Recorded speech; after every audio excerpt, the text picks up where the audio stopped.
Bismillah. Assalamualaikum warahmatullahi wabarakatuh. Alhamdulillah wassalatu wassalamu ala Rasulillah wa ala alihi wa ashabihi wa man wala wa la hawla wa la quwwata illa billah. Kita lanjutkan jamaah sekalian rahimakumullah berkaitan dengan khisab atau istimewaan aqidah Islam, aqidah Ahlus Sunnah wal Jamaah yang kedua, yaitu bahwasanya aqidah Islam itu di atas at-taslim, berserah diri kepada Allah dan Rasulnya. Dan ini sangat erat hubungannya berkaitan dengan perkara yang gaib. Karena perkara yang gaib tidaklah ia berdiri kecuali hanya di atas pondasi ini, yaitu berserah diri kepada Allah Subhanahu wa ta'ala. Kata beliau, fal imanu bil ghaibi min a'zami sifatil mu'minin allati madahahumullahu azza wa jalla biha. Maka beriman kepada perkara yang gaib, yang tidak bisa mereka indra, lihat, rasa, dengar, terlepas dari bahasan kekhususan Nabi Muhammad, itu di luar bahasan kita. Kita bicara secara umum, adalah di antara sifat-sifat orang-orang mukminin yang paling agung, yang Allah Subhanahu wa ta'ala puji mereka dengannya, yaitu beriman kepada perkara yang gaib. Dalam firman Allah Subhanahu wa ta'ala surah Al-Baqarah ayat 1-3, Allah Subhanahu wa ta'ala berfirman, Alif Lam Mim dzalika la raiba fihi hudal lil muttaqin alladzina yu'minuna bil ghaibi wa yuqimuna as-salata wa mimma razaqnahum yunfiqun. Alif Lam Mim, yani dengan penafsirannya, bahkan Nabi Muhammad SAW pun kemudian tidak menafsirkannya, hanya kita mendapatkan faedah dari huruf-huruf hijaiyah yang terputus-putus di awal surah ini adalah liltifatin nazar, untuk mengalihkan pandangan dan perhatian orang-orang kafirin musyrikin waktu itu. Karena mereka tahu ini huruf hijaiyah, ini bagian dari huruf yang kemudian ketika dirangkai menjadi bahasa kami, habis ini si Muhammad mau ngomong apa? Sallallahu alaihi wasallam. Karena Nabi Muhammad sering menyampaikannya di tengah pasar tentunya. Toha, apaan nih? Muhammad mau ngomong apa? Yasin, Kafha, Ya Ain Shad, semua liltifatin nazar, agar mereka kemudian mengalihkan perhatian dan pandangan. Akhirnya mereka mendengarkan ayat berikutnya, Dzalikal kitabu la raiba fihi hudal lil muttaqin. Kitab itu, maksudnya kitab ini Al-Qur'anul Karim, la raiba fihi, tidak ada keraguan di dalamnya. Kata Imam Nukatsir, jangan kalian ragu dengannya. Jadi ada penafsiran dengan melihat secara khobar, tidak ada yakni keraguan di dalam Al-Qur'anul Karim, apalagi meragukan dia adalah firman Allah Subhanahu wa ta'ala. Waduh, repot ya. Saya mau ngomong pimpinannya Al Zaitun kan gak enak ya. Repot. Satu ayat saja Anda tidak imani, bahayanya luar biasa. Anda katakan Al-Quran kemudian bukan firman Allah. Kunyahnya Abu Toto. Abu Toto? Abu siapa namanya? Jadi mulia dengan manhaj salat disebutkan namanya Abu Toto kalau nggak salah. Abu Toto apa Abu Koko sih? Subhanallah. Ulun minta waktu pian setengah jam ke depan untuk menyelesaikan materi ini. Kemudian hudal lil muttaqi, kitab ini petunjuk untuk orang-orang yang bertakwa. Baru kemudian Allah Subhanahu wa ta'ala sebutkan setelahnya itu sifat-sifat orang yang bertakwa nomor 1. Makanya kenapa tadi beliau sebutkan a'zamu sifatil mu'minin, sifat orang mukmin yang paling agung itu adalah ini. Karena Allah sebutkan pertama kali dibandingkan sifat-sifat yang lain. Alladzina yu'minuna bil ghaib. Mereka adalah orang-orang yang beriman kepada perkara yang gaib. Jamaah sekalian rahimakumullah. Disebutkan kata beliau di sini, sebelum setelahnya tentunya saya akan bacakan tafsir dari Syekh Sa'di, atau saya baca tafsir Syekh Sa'di dulu untuk ayat ini. Faedah untuk kita semuanya sebagai tambahan. Berkata Syekh Abdurrahman bin Nasir As-Sa'di rahimahullah ta'ala,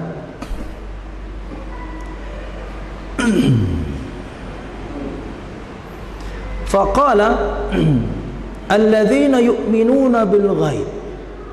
Maka Allah subhanahu wa ta'ala berfirman ketika mensifati orang-orang yang bertakwa, sifat mereka yang pertama adalah alladzina yu'minuna bil ghaib. Mereka adalah orang-orang yang beriman kepada perkara yang gaib. Beliau bagi dua bahasan di sini, apa itu iman, apa itu gaib. Haqiqatul iman huwa tasdiqut tam bima akhbarat bihi ar-rusulu al-mutadamminu linqiyadil jawarih. وليس الشأن في الإيمان بالأشياء المشاهدة بالحس فإنه لا يتميز بها المسلم من الكافر إنما الشأن في الإيمان بالغيب الذي لم نره ولم نشاهده وإنما نؤمن به لخبر الله وخبر رسوله صلى الله عليه وسلم فبهذا الإيمان الذي يميز به المسلم من الكافر لأنه تصديق مجرد لله ورسله فالمؤمن يؤمن بكل ما أخبر الله به أو أخبر به رسوله محمد صلى الله عليه وسلم سواء شاهده أو لم يشاهده وسواء فهمه وأقله أو لم يهتدي إليه أقله وفهمه.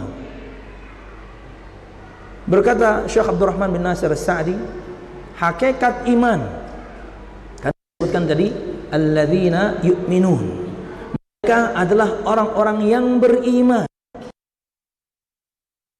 Hakikat iman itu adalah at-tasdiqut tam bima akhbarat bihi ar-rusul, mempercayai atau percaya secara sempurna dengan semua yang telah dikhabarkan oleh semua para rasul, khususnya rasul kita Muhammad sallallahu alaihi wasallam.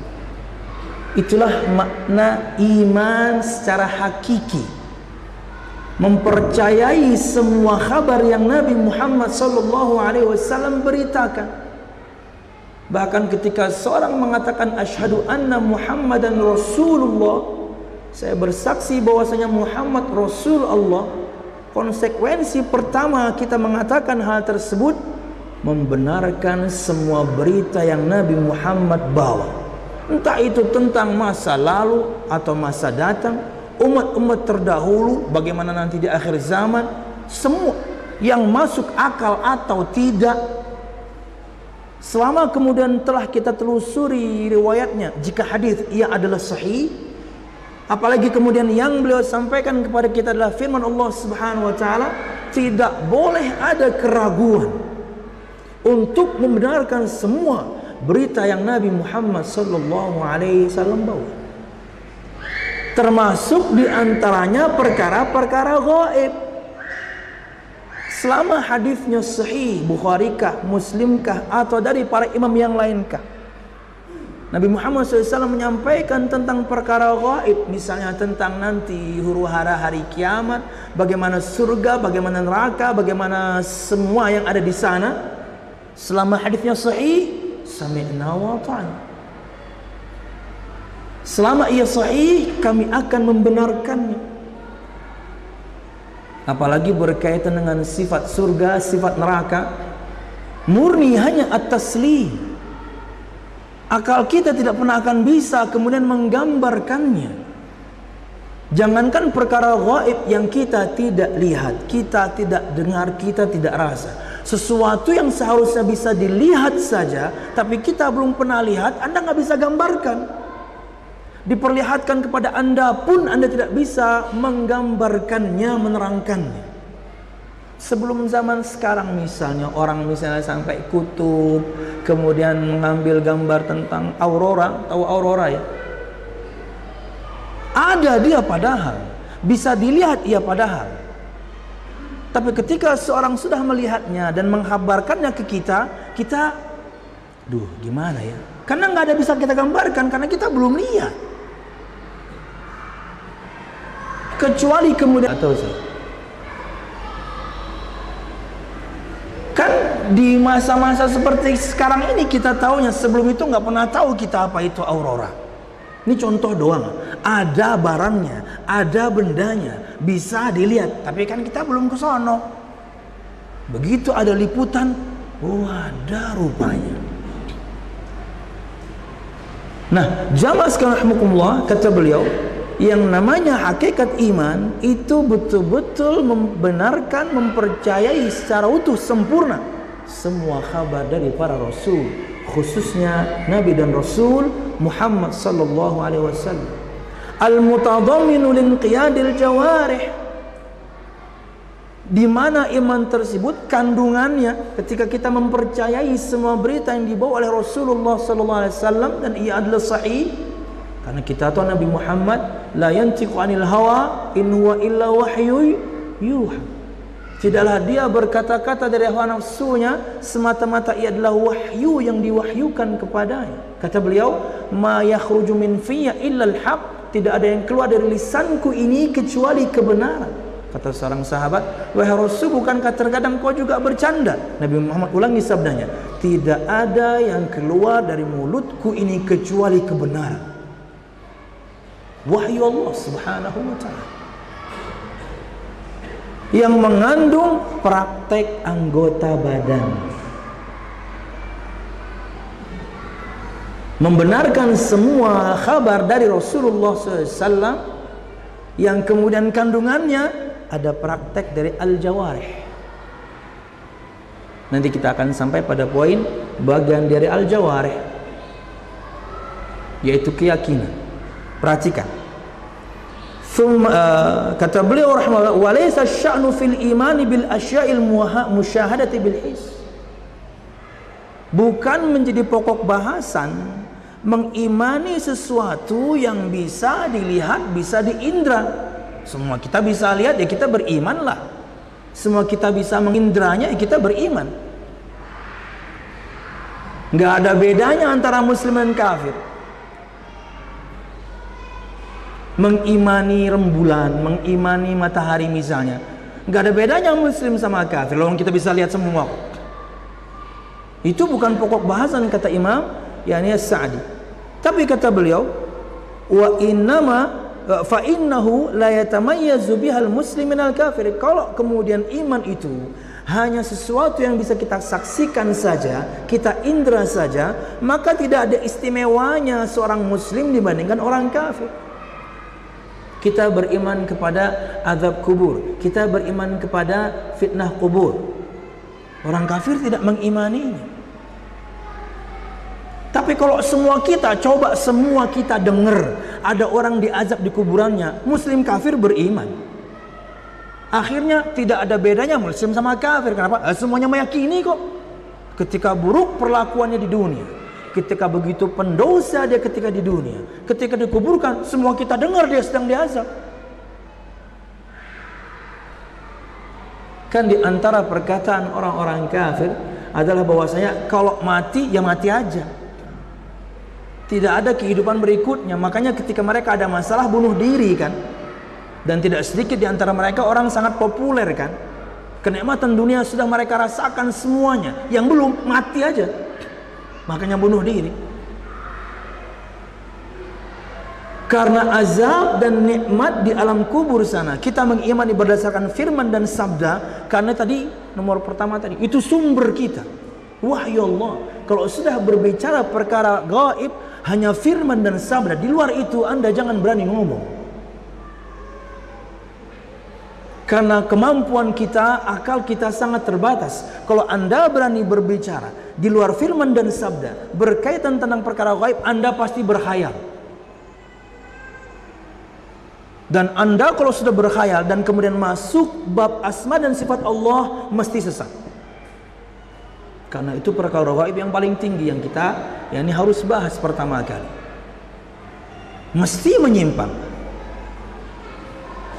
Nah, jamaah sekalian rahimakumullah, disebutkan oleh beliau, maka tidak ada bedanya muslim dari orang kafir.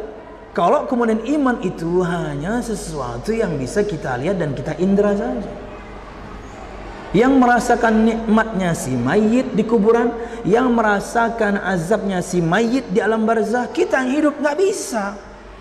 Anda mau tunggu jenazah itu di meja otopsi, misalnya dia orang kafir atau na'udzubillah dia seorang muslim tapi pelaku maksiat luar biasa, kita tungguin yuk gimana orang ini dapat azab. Jangan kita tanam dulu, kita tungguin sehari deh.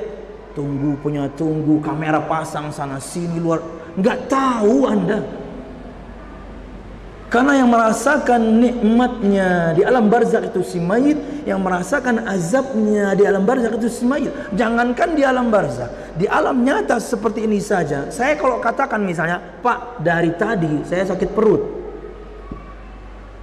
Padahal saya ngomong ini, Pak, dari tadi saya sakit perut. Apakah Bapak merasakan sakit perut yang saya rasakan? Enggak. Walaupun Bapak pasti pernah sakit perut. Ini padahal saya ngomong loh. Apalagi kalau saya nggak ngomong.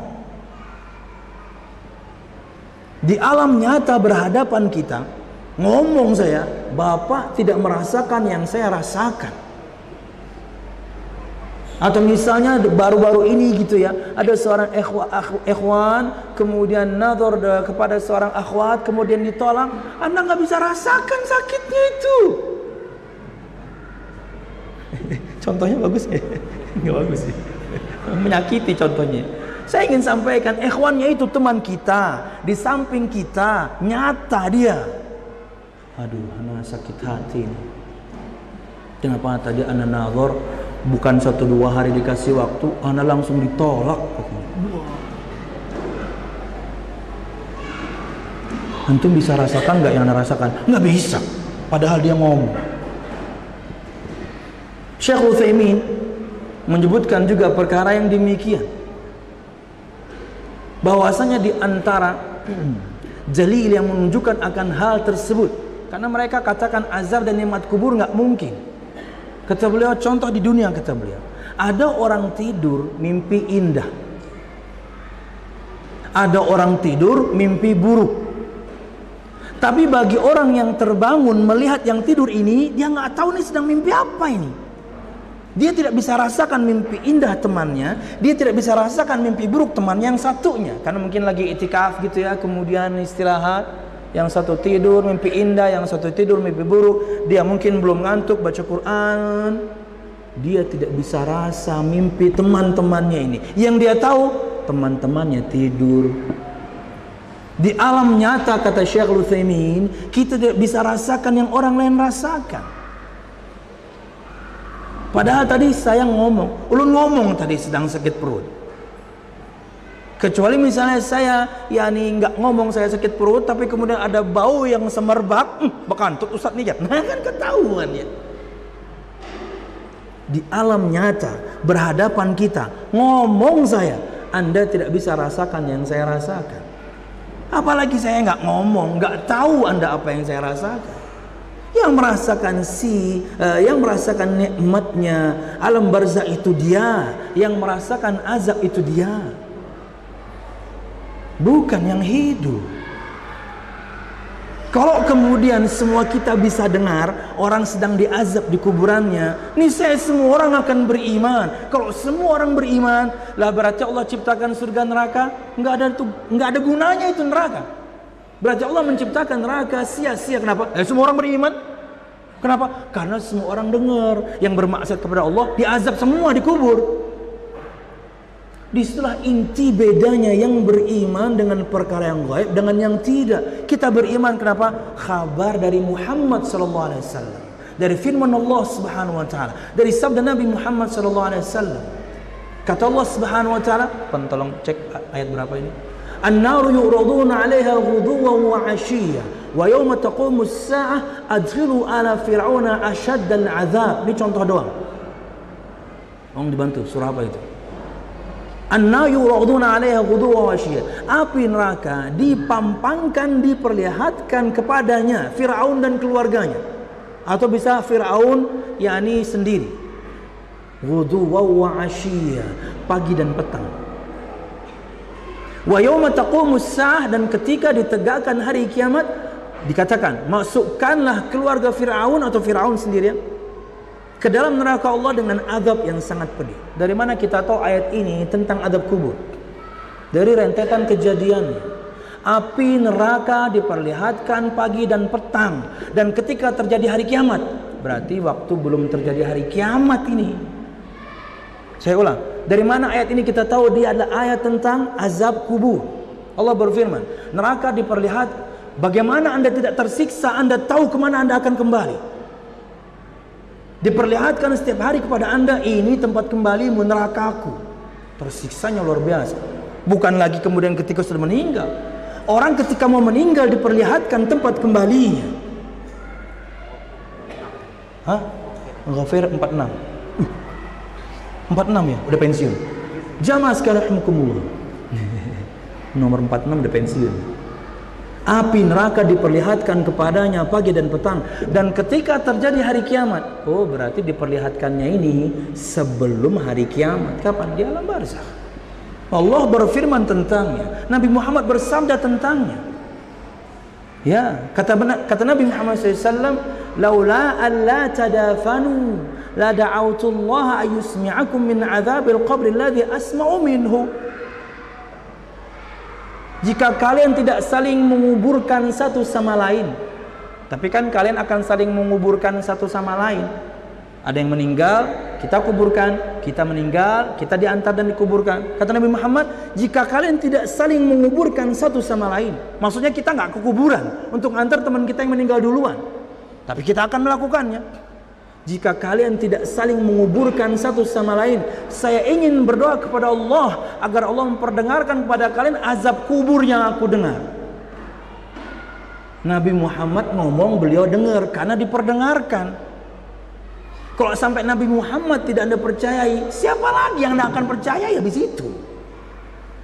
Kalau sudah orang paling jujur ini, bahkan disebutkan ya al-alamin, bahkan beliau sebelum jadi nabi ini, Anda tidak percaya, siapa yang Anda akan percaya? Orang kafir aja waktu mereka tahu akan jujurnya Nabi kita Muhammad sallallahu alaihi wasallam, harta berharga yang mereka miliki di masa itu adalah binatang ternak, dan mereka kemudian amanahkan harta berharga itu ke satu orang.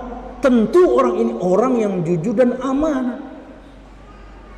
Mereka tidak bisa memungkiri jujur Nabi kita Muhammad SAW.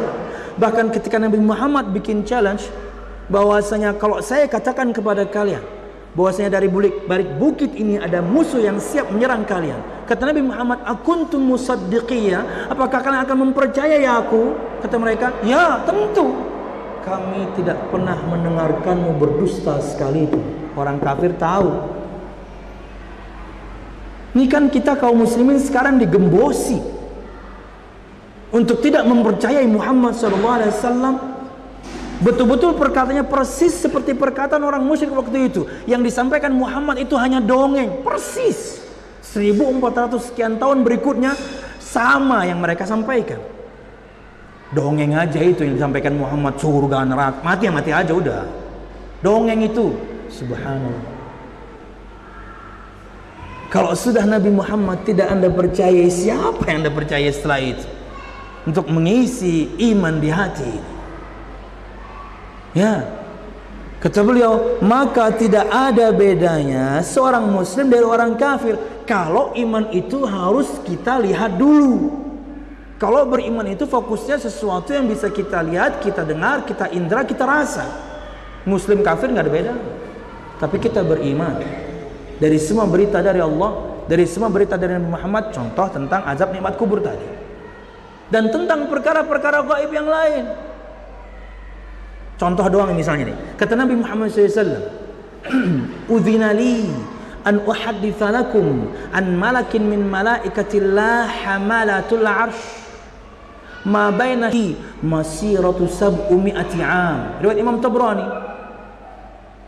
Nabi Muhammad SAW menyampaikan satu riwayat tentang satu malaikat, dan ini tentunya perkara gaib. Kata beliau, diizinkan kepadaku untuk menyampaikan kepada kalian tentang satu malaikat Allah dari malaikat-malaikat Allah yang lain.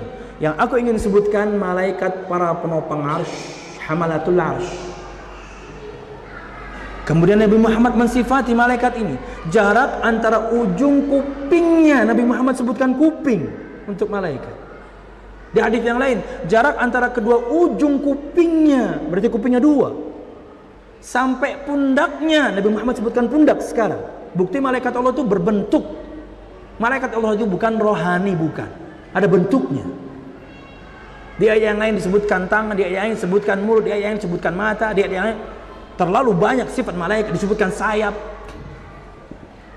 Jarak antara ujung kupingnya sampai pundaknya sejauh perjalanan 700 tahun lamanya. Cara pandangnya adalah, pertama kita mengimani perkara gaib karena Nabi Muhammad yang ngomong. Yang kedua, oh seperti itu megahnya makhluk Allah yang namanya malaikat. Kita belum bahas Jibril apalagi. Tapi ya perkara gaib murni harus seperti ini.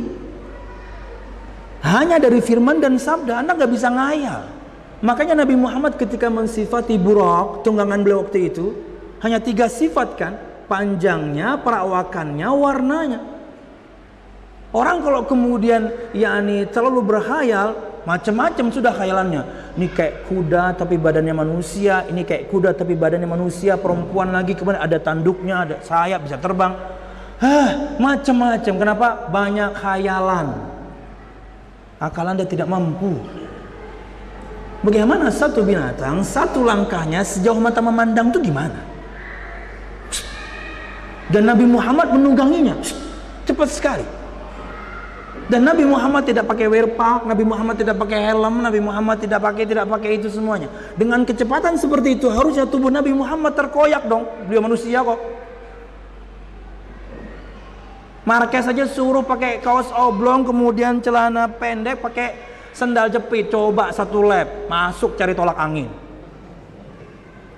Menggigil 300 km per jam. Ampih hendak ngeres ya. Mereka pakai alat lengkap. Dan kita meyakini Nabi Muhammad diberangkatkan dengan tubuhnya dan ruhnya, bukan ruhnya saja. Tapi Allah berfirman tentangnya, Nabi Muhammad menceritakan tentang kejadian tersebut, maka kita harus membenarkan. Karena nggak masuk akal jamaah. Isra Mi'raj itu kejadian nggak masuk akal. Kalau kita tidak berserah diri atas firman dan sabda, kita akan ingkari banyak hal dari Islam ini. Kalau kita tidak berserah diri. Kalau kemudian semuanya harus dilihat dulu, dan betul kan di masa itu sebagian kaum muslimin murtad karena ngukurnya pakai akal. Karena Mekah Palestina itu paling cepat 1 bulan atau 1 bulan perjalanan Mekah Palestina itu. Ini baru Mekah Palestina, belum Mekah Palestina langit.